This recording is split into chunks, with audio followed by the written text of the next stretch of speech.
به نام خدا خدمت مخاطبین عزیز سلام میگم. وقت همگی بخیر. صحبتم با یک سوال شروع میکنم. به نظر شما زندگی ما شبیه چیه؟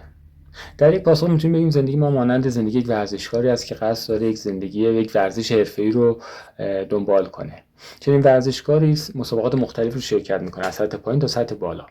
به عنوان مثال در سطح شهر خودش، استان خودش، کشور، مسابقات آسیایی، جهانی و المپیک رو باید شرکت بکنه. تو هر کدوم از این مسابقات باید مهارت‌های خودش رو افزایش بده تا بتونه از پس اون مرحله بر بیاد. حالا ورزشکاری که تو مرحله کشوری مقام اول شده، اگه بخواد تو مرحله آسیایی هم مقام بیاره، باید مهارت‌های خودش رو افزایش بده. اگه با اون مهارت‌های سطح قبل بخواد بره تو مرحله بالاتر شرکت کنه، مسلماً نتیجه نمیگیره.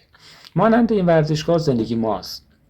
زندگی هم برای ما تکالیف و وظایف پیچیده‌ای رو قرار میده که ما باید به اونها پاسخ بدیم. یک فردی که در خونه پدر مادرش زندگی میکنه هنوز مسئولیتی نداره، ولی وقتی که درسش تموم شد و به دنبال شغل رفت، یک شغلی به هم به دست آورد، با مسئولیت‌های شغلی مواجه میشه. بعد که ازدواج کنه با مسئولیت‌های زندگی مشترک مواجه میشه. بعد که فرزنددار بشه با مسئولیت‌های زندگی والدینی باید روبرو بشه و همینطور زندگی برای ما تکالیف و چالش‌های مختلف قرار میده. نوع پاسخی که ما به این مسئولیت‌ها، به این موقعیت‌ها میدیم بستگی داره به میزان توانایی ما و به میزان مهارت‌هایی که ما کسب کردیم.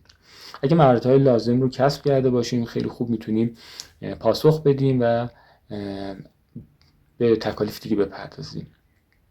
در غیر این صورت دچار مشکل میشیم. حالا منظور از این مهارت‌ها چی هست؟ مهارت‌های مثل مهارت کنترل هیجان، مدیریت هیجان‌ها، مهارت تفکر منطقی، مهارت انعطاف پذیری، مهارت تصمیم گیری، مهارت تفکر خلاق، تفکر نقاد، ارتباط موثر و مانند این، که هر کدوم از اینها میتونه به ما در افزایش ظرفیت روانیمون کمک بکنه. حالا اگه برگردیم به اون مثال ورزشکار، وقتی یک ورزشکاری خیلی خوب خودش آماده کرده برای مسابقات، قبل از اینکه وارد مسابقه بشه با یک حس قدرت، یک حس اعتماد به نفسی وارد میشه. و نقطه مقابل، اگه چنین ورزشکاری رو خودش کار نکرده باشه، آمادگی لازم رو کسب نکرده باشه، وقتی میخواد بره مسابقه بده با یک حس نگرانی و ترس وارد میشه. ما هم در زندگی دچار این احساس ها میشیم. اگه خودمون رو آماده کرده باشیم، چالش های زندگی، وظایفی که زندگی برای ما قرار میده به عنوان چالش دیده میشه و ما از اونها نمیترسیم و خیلی خوب وارد میشیم و مدیریت میکنیم و پاسخ پخته‌ای میدیم. در غیر این صورت دچار نگرانی و ترس میشیم و اون پاسخی هم که باید بدیم رو نخواهیم داد. بنابراین خیلی مهم هست به خودمون توجه کنیم و تلاش بکنیم که اون مهارت هایی که لازم هست، مهارت های روانی که برای یک داشتن زندگی مطلوبی لازم هست رو اونها رو کسب بکنیم تا بتونیم زندگی خوشایندی رو برای خودمون رقم بزنیم. موفق و مؤید باشیم.